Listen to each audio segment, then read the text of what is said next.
Salmo 37 dice: no te impacientes a causa de los malignos, ni tengas envidia de los que hacen iniquidad. Porque como la hierba serán pronto cortados, y como la hierba verde se secarán. Confía en Jehová y haz el bien, y habitarás en la tierra y te apacentarás de la verdad. Deleítate a sí mismo en Jehová, y él te concederá las peticiones de tu corazón. Encomienda a Jehová tu camino y confía en él, y él hará. Exhibirá tu justicia como la luz y tu derecho como el mediodía. Guarda silencio ante Jehová y espera en él. No te alteres con motivo del que prospera en su camino, por el hombre que hace maldades. Deja la ira y desecha el enojo. No te excites en manera alguna a hacer lo malo, porque los malignos serán destruidos, pero los que esperan en Jehová, ellos heredarán la tierra. Pues de aquí a en poco no existirá el malo, observará su lugar y no estará ahí, pero los mansos heredarán la tierra y se recrearán con abundancia de paz. Vamos a estar hablando de este salmo y del 73. ¿Cómo nosotros podemos responder ante las dificultades de la vida? ¿Cómo damos una respuesta al sufrimiento, a las adversidades? Mucha gente se pregunta y dice: ¿por qué existe la injusticia? ¿Por qué existe la maldad? ¿Por qué tanta gente buena sufre en el mundo? Hablábamos acerca de los enfermos de cáncer y decíamos que una mayoría de los enfermos de cáncer tienen un problema espiritual en su corazón de resentimientos, traen problemas emocionales fuertes. Pero me hacían la pregunta y me decían: bueno, ¿y los niños? ¿Los niños qué culpa tienen cuando padecen una enfermedad de ese tipo? Y la pregunta que nos hacemos: bueno, ¿y dónde está Dios ante todas estas situaciones? ¿Se han preguntado alguna ocasión? Cuando nos acontece algo difícil en la vida, decimos: bueno, ¿y Dios? Y que no le hayamos sentido a las cosas que nos están pasando. Y que no hayamos sentido el por qué la gente que amamos parte y en la manera en que parte. En que no le hayamos sentido el por qué nos llegan a veces adversidades, ya sea de enfermedad o de circunstancias familiares o circunstancias en la vida. No entendemos el por qué. Pero el salmista aquí nos invita a encomendar nuestro camino a Dios. Pero ¿cómo hablar, hermanos, de encomendar nuestro camino a Dios si vivimos en un mundo de caos donde nos preguntamos: ¿dónde está el control de Dios? ¿Acaso Dios controla todo? ¿Dónde está? ¿Por qué vivimos este descontrol? ¿Cómo alentarnos, cómo animarnos a encomendar a Dios nuestro camino? Bueno, ¿cuáles podrían ser los motivos o las razones para encomendar a Dios nuestro camino? La primera de ellas, el salmista que está hablando dice: de los impíos, de los que hacen iniquidad. La primera razón por la que la Biblia nos habla acerca del mal del hombre, ¿cómo se lo puedo dar que usted lo acepte, que usted lo reciba? Cuando alguien habla de la palabra pecado, choca. Cuando tú estás en pecado, tú estás mal, chocamos. Cuando Dios hizo al hombre, ahí encontramos la raíz. ¿Por qué encomendar nuestro camino a Dios? Bueno, ahí hay una raíz que tenemos que ver. O sea, el salmista está diciendo: no te impacientes, no tengas envidia de los malos que prosperan. Porque eso es otro detalle en la vida, ¿no? Uno dice: bueno, ¿por qué aquel que se porta mal le va mejor? ¿Por qué yo he tratado de portarme bien y por qué de esta manera? ¿Por qué tales personas viven tan mal y no les pasa lo que a mí me ha pasado, lo que a mí me está pasando? ¿Por qué? Hay una raíz en todo esto. Cuando Dios hizo al hombre en el jardín del Edén, tenía todo el hombre. Pero el hombre tenía una encomienda, no solamente de vivir bien y de disfrutar de todo lo que había y de señorear y de sojuzgar ahí en el jardín del Edén. Había una prohibición nada más y le dijeron: de este árbol no vas a comer porque es el árbol del conocimiento del bien y del mal, porque el día que de él comas, le dice Dios, de cierto serás separado de mí. Es la palabra morirás. Iba a ser alejado de Dios, iba a ser separado. Y al ser separado el hombre de Dios, iba a quedar vulnerable el hombre a vivir lejos de los beneficios que tenía en el Edén. Tenía salud, tenía bienestar, tenía paz, tenía tranquilidad. Y Dios hizo el Edén y hizo al hombre para que éste gobernara. Pero el hombre decidió hacer a un lado y cortarse de Dios. Y entonces el hombre come de aquel árbol y él decide lo que está bien y lo que está mal. A partir de ahí el hombre, sin tomar a Dios en cuenta, él determinó lo que estaba bien y lo que iba a estar mal. ¿Me entiende? Ahí empieza la raíz de todo el problema. Y cuando hay sufrimiento, hermanos, es porque el hombre tenía un objetivo al cual dirigirse. Dios lo trazó así, pero el hombre se dirigió hacia otra manera, hacia otro rumbo. Y hasta la actualidad, el hombre se dirige sin Dios porque no queremos tomar a Dios en cuenta. Seguimos haciendo las cosas a nuestra manera. Seguimos viviendo de acuerdo a las culturas, a los criterios, a las circunstancias, pero no pensamos en Dios. Pablo dice: no hay quien busque a Dios. Y Pablo termina diciendo: no hay ni uno solo que sea justo. Es lo que dice el apóstol Pablo. Aunque se diga mucho del hombre, pero la psicología de Dios es lo que dice eso del hombre. ¿Me entiende? Y siempre que hay sufrimiento, siempre que hay situaciones adversas en las vidas de los justos o de los injustos, de los buenos o de los malos, es un foco de alerta. El hombre se fue por otro rumbo y hasta la fecha, y eso se llama errar al blanco. El hombre, Dios pone límites para vivir bien con Él y que el hombre viva mejor con los límites que Él pone, y el hombre no los acepta y los brinca, y eso se llama transgresión. El hombre, seguimos obstinados en nuestros pensamientos contrarios a Dios, y eso se llama iniquidad. Todo junto conforma la palabra pecado. Y cuando hay maldad y cuando hay necesidades tan fuertes en el hombre, en la vida, en la humanidad, es un foco de alerta que nos está diciendo es el pecado. Pero no lo entendemos, le echamos la culpa a Dios. ¿Qué fue lo que sucedió? ¿Qué fue lo que sucedió? Que cuando el hombre decidió hacer a Dios a un lado y determinar lo que estaba bien y lo que estaba mal, quedó separado. Y cuando el hombre quedó separado, inmediatamente empezó a tener problemas internos. Tuvo temor, tuvo angustia, tuvo vergüenza, tuvo culpabilidad. Ya no tenía la armonía ahí entre Adán y Eva, sino que Adán ahora culpó a Eva de la situación que ellos habían encontrado. ¿Qué pasó con la tierra? La tierra quedó bajo maldición, se hizo improductiva. El hombre iba a sudar, iba a tener dolores para poder hacerla producir. ¿Qué pasó ahora con la procreación? A la mujer le dijo, vas a tener dolores en tus partos. Y entonces vino el sufrimiento. Y cuando hay situaciones adversas, nosotros, la creación, hemos afectado la creación por el pecado. O sea, no seguimos las reglas de Dios desde un principio. La Biblia dice que aún no son locura muchas cosas que Dios nos pide, pero nosotros sabemos mucho en la vida. ¿Y qué es lo que hemos hecho de la vida? Hemos dañado la naturaleza, la creación. ¿Cómo está ahorita nuestra ecología? ¿Por qué hay tantas enfermedades? Dígame. ¿Cómo está la alimentación? ¿Qué es lo que estamos comiendo? ¿Por qué en nuestras familias ha perecido alguien de cáncer o alguien ha padecido cáncer cuando generaciones atrás no era así? Y luego nos preguntamos, ¿por qué los niños? ¿Por qué la gente? ¿Por qué a mí? ¿Por qué a fulano? ¿Por qué a mi familiar? ¿Por qué? ¿Qué no hemos envenenado nosotros la creación? ¿No estamos destruyendo nosotros la creación? Y dice la Biblia, la misma creación gime, porque espera la redención también. Pero nosotros hemos sido los responsables. ¿Por qué le echamos la culpa a Dios? ¿Qué es lo que comemos? ¿Cuántos alimentos contaminados? ¿Cuántas cosas estamos comiendo? Pero ¿a quién le interesa si el hombre mientras adquiera riqueza? ¿Qué es lo que pasa en la creación? Ahora dígame, ¿qué es lo que pasa en el hombre? En el hombre mismo. ¿Cuál es nuestra condición? ¿Que no somos egocéntricos? ¿Que no somos egoístas? ¿Que no tenemos un hambre desmedida de poder, de tener, de adquirir? Y nos dañamos. Terminamos lastimándonos. Por adquirir, dañamos en ocasiones nuestra salud. ¿Qué es lo que sucede? Dañamos a otros, pero en las relaciones con los demás, ¿qué sucede? Hay muchas interrogantes. El pecado primero nos está destruyendo a nosotros interiormente. Nos dejó tan vulnerables a muchas emociones. Nos dejó tan vulnerables a ser lastimados. Dejó nuestra naturaleza en obscuridad. Dice Pablo, estábamos muertos en nuestros delitos y pecados. Somos capaces de hacer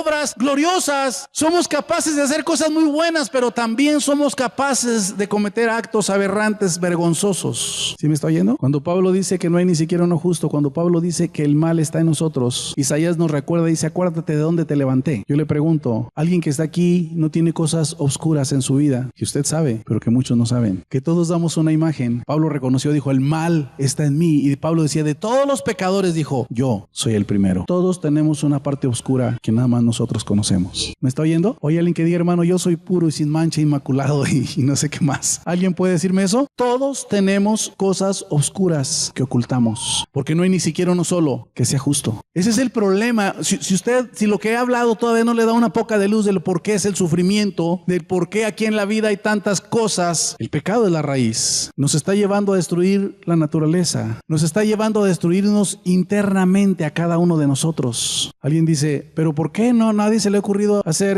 inventos ecológicos que no. Pues sí, hermano. Pero el ansia de poder y de riqueza en el hombre es tan grande. Aún los laboratorios, las farmacéuticas hacen cualquier cosa por tal de sacar dinero, aunque el hombre se dañe, aunque el hombre padezca, aunque las gentes padezcan, pero ellos tienen que vender. Ellos tienen que tener un control, ¿qué? Económico. ¿Cuánta maldad se mueve en el corazón del hombre? Y ahí estamos, hermanos, todos aquí, dañándonos en ocasiones unos a otros. ¿Por qué hay un hijo ahí sin un padre? El padre no lo reconoció. Porque hay la maldad de nosotros, hermano. Y nos dañamos unos. No le eche la culpa a nadie. Somos responsables nosotros. Y esa acción se llama pecado. Aunque choque, es una palabra que no esté muy de moda. Aunque conforme a los términos que se viven en las generaciones actuales, hermanos, esa palabra sea rechazada, pero no hay ni siquiera uno solo que sea justo. No hay quien busque a Dios, no hay quien haga lo bueno, porque todos en la vida en alguna medida hemos lastimado a alguien. ¿Sí me está oyendo? Nuestros padres hicieron lo mejor que pudieron,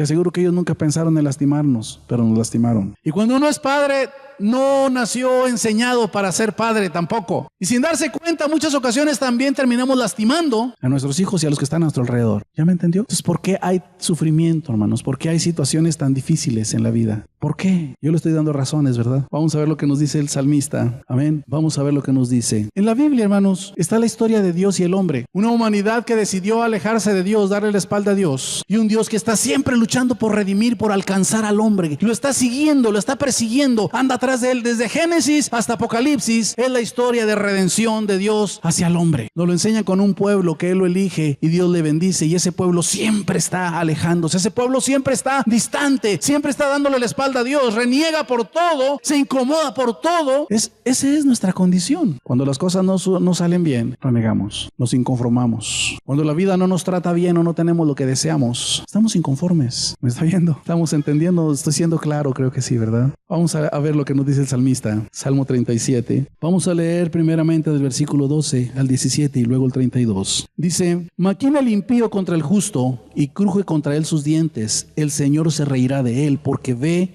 que viene su día. Los impíos desenvainan espada y entesan su arco para derribar al pobre y al menesteroso, para matar a los rectos de proceder. Su espada entrará en su mismo corazón y su arco se quebrará. Mejor es lo poco del justo que las riquezas de muchos pecadores, porque los brazos de los impíos serán quebrados, mas el que sostiene a los justos es Jehová. El 32. Acecha el impío al justo y procura ¿qué? Matarlo. Bueno, lo que acabamos de leer sencillamente habla de nuestra condición, que nos lastimamos unos a otros. Ahora sí que, como dijo aquel, sin querer, queriendo, ¿verdad? Que cuando menos pensamos, lastimamos. Una palabra, una actitud. Y lo más tremendo es que hay cosas que uno las puede ver sencillas, pero somos tan diferentes y tan complejos a la vez, que en ocasiones una palabra tan simple para mí puede marcar una vida por siempre. ¿Me está oyendo? Una simple palabra. ¡Qué tremendo! Y lo que para nosotros pareció así tan light, algo muy sin chiste, para la persona sí marcó su corazón, marcó su vida. Seguimos leyendo lo que nos dice el salmista. Esta es la condición que hay en el hombre. Amén. Salmo 73, ahora nos vamos, versículos 4 al 12. Les dije que eran muy similares estos dos salmos. Salmo 73, versículos 4 al 12, dice: ¿por qué no tienen congojas por su muerte? Pues su vigor está entero. No pasan trabajos como los otros mortales, ni son azotados como los demás hombres. Por tanto, la soberbia los corona, se cubren de vestidos de violencia, los ojos se les saltan de grosura, logran con creces los antojos de su corazón, se mofan y hablan con maldad de hacer violencia, hablan con altanería, ponen la boca contra el cielo y la lengua pasea la tierra. Por eso Dios hará volver su pueblo aquí, y aguas en abundancia serán extraídas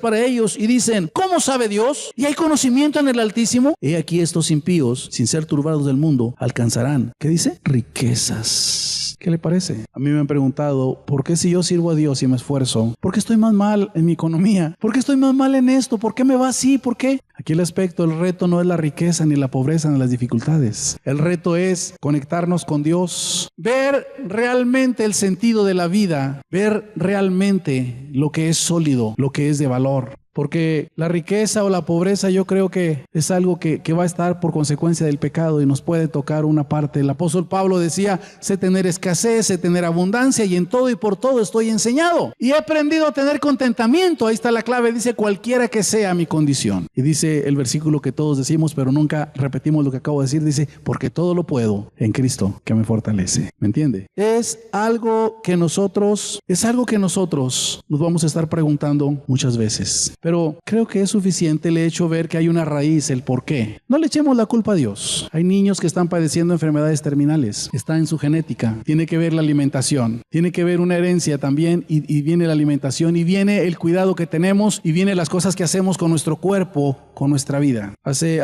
unos meses que visité una de las misiones acá para Rodeo, llegué y dicen: tenemos angelito, como dicen en los pueblos, ¿verdad? Un pequeño había muerto. Y me dice el hombre, porque no sabía dónde vivía el pastor y dónde estaba la iglesia, dice: fíjese que el angelito se murió, dice, porque su papá estaba bien enviciado en la droga, dice, y nació mal. Usted dirá: ¿y qué culpa tiene ese niño? ¿Qué culpa tiene? ¿Me entiende? Pero sí, nosotros mismos, la raíz está ¿en dónde? En el pecado. Tenemos una raíz. ¿Sí me escucha? Una raíz. No le echemos la culpa a Dios. Usted se pregunta el por qué. Dios nos dio la oportunidad y aún todavía nos está redirigiendo continuamente hacia los principios, hacia los propósitos de Él. Pero no son locura, no son una tontería. Como que nosotros no captamos, como que eso no va para nosotros. Somos más sabios que Dios en la vida. Entendemos más que Dios todavía. Entonces, ¿por qué yo debo de encomendar mi camino a Dios? Bueno, porque la raíz está en todos. Somos de la misma condición por el pecado. Ese es el primer punto. Segundo, ¿por qué debo de encomendar a Dios mi camino? Bueno, tiene que ser una decisión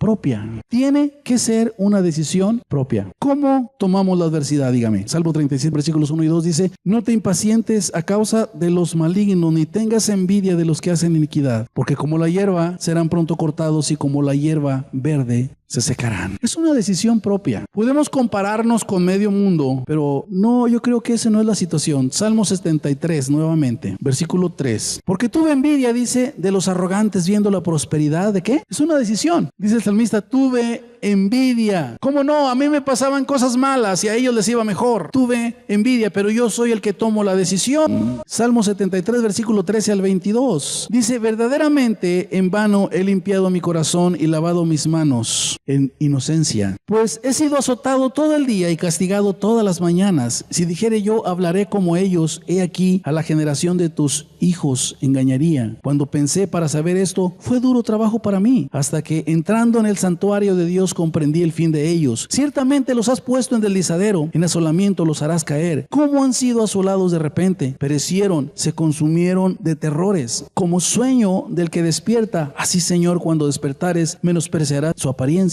Se llenó de amargura mi alma. En mi corazón sentía punzadas. Tan torpe era yo que no entendía, era como una bestia delante de ti. Con todo, yo siempre estuve contigo, me tomaste de la mano derecha, me has guiado aún según tu consejo y después me recibirás en gloria. Qué efectos tan tremendos. Pero yo decido, me llené de amargura, sentía punzadas en mi corazón. ¿Qué efectos tiene las vivencias que tenemos en la vida? Cuando Jesucristo se paró en el templo, dijo, yo vine a dar libertad a los cautivos. En Lucas 4:18. Y vine a sanar, dice, a los quebrantados de corazón. Qué tremendo es. Las consecuencias que hemos encontrado nosotros en el pecado es temor, vergüenza, separación, es maldición en la tierra, en la procreación hay dolores, relaciones difíciles, reproche hacia Dios, abandono en las relaciones, resentimientos, soledad, tristeza, ira, dolor, temor. Son consecuencias continuas del pecado. Pero ya hablando individualmente, cuando nosotros tenemos que tomar decisiones, hay heridas, hay situaciones que nos están afectando en este tiempo. Quiero leerle algunos versículos, si usted los quiere buscar rápidamente, si no, de todas maneras quedan grabados. Proverbios 17:22 dice, el corazón alegre constituye un buen remedio, mas el espíritu triste, que dice, seca los huesos. Emocionalmente hay un problema en nuestra salud cuando está el espíritu triste. Emocionalmente dañamos nuestra salud de nuestro cuerpo. Seguimos hablando. Proverbios 18:14. El ánimo del hombre soportará la enfermedad, mas ¿quién soportará el ánimo angustiado? Quiere decir que cuando hay ánimo el hombre puede enfrentar adversidades, pero cuando su ánimo está angustiado, ¿quién va a soportar? ¿Seguimos? Proverbios 15:13. El corazón alegre hermosea el rostro, mas por el dolor del corazón el espíritu se abate. El dolor del corazón. Es una decisión propia. Las adversidades no es una decisión. Todos nos vamos a encontrar con adversidades. Las circunstancias adversas no es una decisión. Todos las vamos a tener. Pero el cómo las viva, el cómo las enfrente, sí es una decisión propia. Yo puedo pasar la vida herido y lastimado y resentido. ¿Me está oyendo? No estamos entendiendo, ¿verdad? Hay heridas en el cuerpo. Las heridas en el cuerpo, la medicina las trata, el cuerpo. Y hay muy buen medicamento como hay mal medicamento, ¿verdad? Hay mucho avance científico, hay cosas muy asombrosas ahorita lo que se hace en medicina. Las heridas del cuerpo, pero las heridas emocionales, ¿cómo las tratamos? El psicólogo trata de llegarle un poco, ¿no? a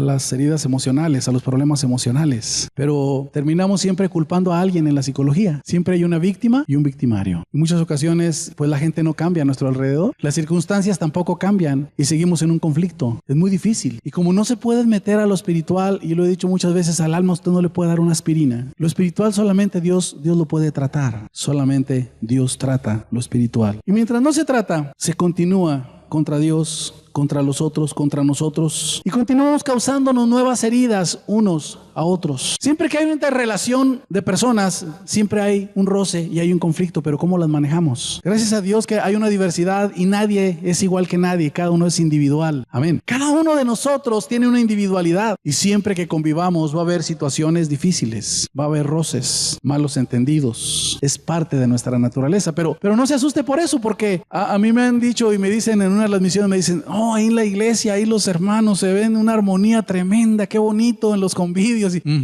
conózcanos, somos de carne y hueso y vamos al baño, producimos gases en el estómago.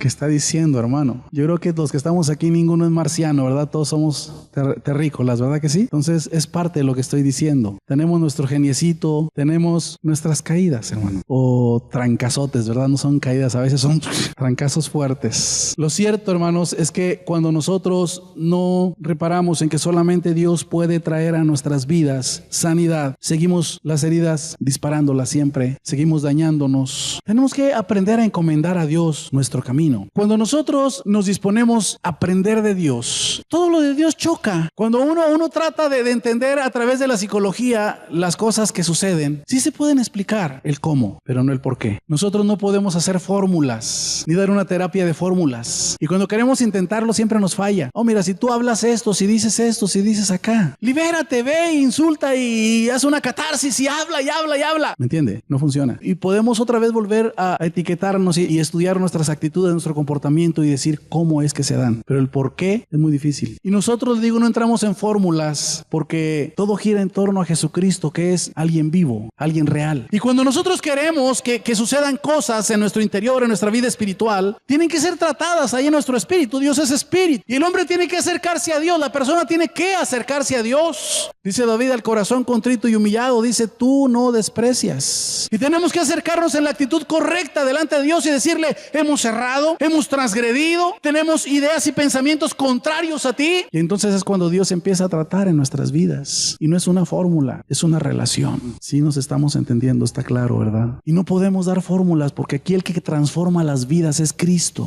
Aquí el que trae paz es Cristo. Aquí el que trae fortaleza a nuestro interior es Cristo. Él dijo, en el mundo van a tener aflicción. Así lo dijo. Dijo, pero en mí tendrán paz. Y es una impotencia, hermanos. Ahora que estaba en Durango, por ahí fui a recoger unos papeles con un licenciado así de rápido porque tenía mucha tarea. Por ahí la persona que visitamos nos embarcó y le hablaron por teléfono. Dijo, una compañera de trabajo está grave, le picó una araña violinista, está grave. Dice, pues aquí están dos hermanos que vayan a orar por usted. Y nos mandó hasta lista ahí. Pues vamos. Dije, traigo el tiempo recortado, ya me trae. Dije, pero vamos. Y llegamos, estaba la mujer inflamada, de su pierna le habían quitado un boquete ahí de carne por el veneno. Oramos por ella y nos fuimos. Ayer me habló un hermano y me dice, ¿qué cree, hermano? ¿Qué pasó? Le digo, oramos por esta mujer y otro día se levantó y se bañó ella sola. Gloria a Dios, le digo, qué bueno. Pero al siguiente día se murió. A ver, yo me quedé, ¿qué pasó? ¿Qué pasó? ¿Nos faltó fe? ¿Qué pasó? ¿Qué respuestas tenemos? Es ahí donde nosotros no tenemos respuestas. ¿Por qué? ¿Por qué? ¿Por qué? ¿Ah? Y yo me quedé, dije, pues la verdad no entiendo. Se levanta y luego muere. La verdad no entiendo. ¿Usted entiende? Y es tan frustrante para mí cuando hay personas que están pasando por una situación adversa y que me piden respuestas. O que yo le pido a Dios y Dios parece que está tan distante, está tan lejos. Y gente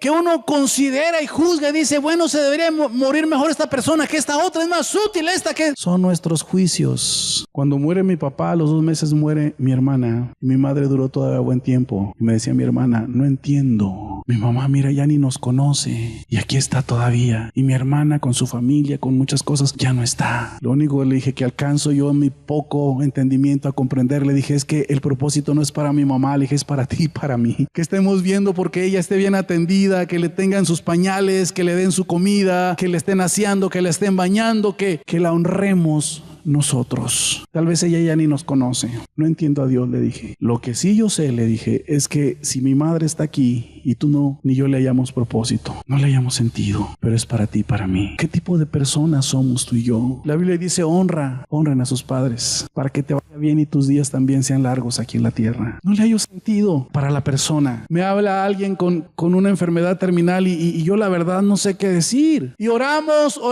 y no se ve el milagro. Y no entiendo lo que Dios está haciendo. Fíjese, eso le pasa al pastor. ¿Qué dirá usted? Y pues a nosotros, ¿me entiende? Pues a nosotros. Es tan frustrante en realidad, hermanos, no tener en ocasiones una palabra, porque lo que uno dice no conforma, no satisface, ¿me entiende? Y por ahí estamos lastimados y preguntándole a Dios, heridos. Hay tantas cosas que no entendemos y están llegando. Seguimos leyendo los salmos. Primero, encomendar nuestro camino a Dios porque hay una raíz y somos de una misma condición. Segundo, porque es una decisión propia el encomendar nuestro camino a Dios. Muchas cosas no vamos a entender, muchas cosas no van a llegar, pero el reto aquí no es lo que sucede, el reto es conectarnos con Dios. El salmista aquí encuentra una solución. No había muchas respuestas en la solución que él da, pero lea conmigo el Salmo 37, por favor. Versículo 3 dice: confía en Jehová y haz el bien, y habitarás en la tierra y te apacentarás de la verdad. Deleítate a sí mismo en Jehová y él te concederá las peticiones de tu corazón. Encomienda a Jehová tu camino y confía en él, y él hará y exhibirá tu justicia como la luz y tu derecho como el mediodía. Y sigue diciendo en el 22: porque los benditos de él heredarán la tierra y los malditos de él serán destruidos. Por Jehová son ordenados los pasos del hombre y él aprueba su camino. Cuando el hombre cayere, no quedará postrado, porque Jehová sostiene su mano. Joven fui y he envejecido y no he visto justo desamparado ni su simiente que mendigue pan. En todo tiempo tiene misericordia y presta, y su descendencia es para bendición. Vamos al Salmo 73 ahora. Vaya conmigo. Vamos a estar leyendo el versículo 25. ¿A quién tengo yo en los cielos, sino a ti? Y fuera de ti nada deseo en la tierra. Mi carne y mi corazón desfallecen, mas la roca de mi corazón y mi porción es Dios para siempre. Porque aquí los que se alejan de ti perecerán. Tú destruirás todo aquel que de ti se aparta. Pero en cuanto a mí, el acercarme a Dios es el bien. He puesto en Jehová el Señor mi esperanza para contar todas sus obras. ¿Qué notó? Yo me voy a acercar a Él y me voy a deleitar en Él. Aunque esté caído y postrado, Él me va a sostener. Me voy a acercar a Él. No hay nada mejor. ¿A quién tengo yo aquí? A nadie. Y nada deseo fuera de ti. ¿Cuál es la clave? Esto que le voy a decir, cuando uno está pasando por adversidades, no siempre lo acepta. Aférrate a Dios. No sé si Él te va a responder o no. No sé si Él va a cambiar la situación, porque hay ocasiones que Dios hace cosas que yo no entiendo. Pero sí, en el momento donde uno está en la adversidad, en el conflicto, podemos tener la paz de Dios y podemos tener la presencia de Dios. Podemos sentir cómo Él nos abraza y cómo Él nos sustenta. Pero hay una promesa aquí que nos debe alentar hacia las otras generaciones. Las generaciones que vienen tendrán bien. Muchas ocasiones el sufrimiento marca las vidas, pero luego vienen otras generaciones. ¿Me entiende? He visto gente que padece una pobreza tremenda y luego los hijos salen adelante. Dios los pone en lugares buenos y luego viene la prosperidad económica. Viene una prosperidad generacional. ¿Cuál es la clave? Agarrarse de Dios. Encomiéndale a Él tu camino. Muchas cosas tal vez no las vamos a tener de momento, y a lo mejor nunca, pero la paz de Dios, la presencia de Dios, el amor de Dios, confía en Él. Él va a acomodar nuestros pasos. Espera en Él. Él va a traer a nuestros corazones alegría, paz. Aún en medio de la adversidad, su presencia nos va a sustentar. Encomiéndale a Él tu camino. Es muy importante, hermanos, que nosotros entendamos este principio. Es muy importante. Confía en Él, espera en Él, y Él hará. Él hará. En Isaías 11:2 dice: y reposará sobre él espíritu de Jehová, espíritu de sabiduría y de inteligencia, espíritu de consejo y de poder, espíritu de conocimiento y de temor de Jehová. El salmista aquí nos está advirtiendo de los que se cortan de Él. Serán destruidos. Y no es que Dios destruya, el mismo pecado nos alcanza. La única garantía que tenemos es estar con Dios. Job dijo: aunque Él me matara, dijo, yo voy a confiar en Él, voy a esperar en Él. No sé si usted puede entender esto, pero cualquiera que sea la adversidad o la situación, podemos refugiarnos. Hay un salmo que dice: bajo la sombra de tus alas me esconderé, entre tanto pasan los quebrantos. Otro salmo dice: a la roca que es más alta que yo llévame, porque el corazón desfallece. Hay ocasiones que nos pasamos toda una vida lamentando y amargados y renegados e inconforme con Dios por las cosas que nos han pasado, porque hemos lastimado, nos han lastimado, porque han venido infortunios que nosotros no buscamos. Cuando estaba en primaria, uno de mis vecinos fue atropellado, él y un tío de él, joven, de 13, 12 años, los dos. Y yo recuerdo la mamá o la abuela de uno y la mamá del otro, le decían: espérate. Pues Dios los quiso llamar y decía: no, espérate, pues el hombre que los atropelló venía mal. Y ella lo maldecía: espérate, pues él tiene familia, a lo mejor él, ¿qué va a padecer? Y ella decía: tiene una velota tan grande que ha de tener mucha vida más que las que él privó. Y era una inconformidad tan dura. En ocasiones nos pasamos la vida así inconformes, pero hay una invitación: confía en Él, espera en Él y Él hará. Y cortarnos de Él nos priva. Las características que dan aquí para Isaías Isaías 11:2, es que nos priva de su espíritu, nos priva de sabiduría, nos priva de entendimiento, de consejo, de poder y de conocimiento y de temor de Él. Y se está refiriendo a Jesucristo, lo que Él va a recibir, dice, y en Él habrá esto. Y cuando nosotros nos conectamos también a Él, hay entendimiento, hay conocimiento, hay sabiduría. Y las cosas que nos acontecen en la vida podemos encararlas, a lo mejor no las asimilamos tan rápido y tan fácil, pero es seguro que si nos refugiamos en Él, tendremos paz. Es seguro que si nos refugiamos en Él, la vida la entenderemos mejor. ¿Sabe por qué? El sufrimiento o nos endurece o nos hace sensibles. Un cuadro triste es que cuando alguien fallece, la familia que nunca se procura, ahí están y se juntan. Estamos claros en esto, sí, ¿verdad? Y uno dice, oye, ¿cuánto hace que no se vean? ¡Años! Bueno, pero ¿por qué se esperan hasta que alguien parta? El dolor nos une. El dolor nos hace más humanos también o más inhumanos, porque cuando nos endurece, no somos considerados con los demás. El que se equivocó en la vida debe ser más sensible y no tan drástico para juzgar. ¿Me explico? Y el dolor o el infortunio o las cosas que no se nos dan, obran para bien como pueden obrar para mal. Nos descomponen o nos hacen ver lo que en la vida realmente tiene sentido, tiene valor real. Yo no entiendo cuando la gente no procura a sus seres queridos y luego ya cuando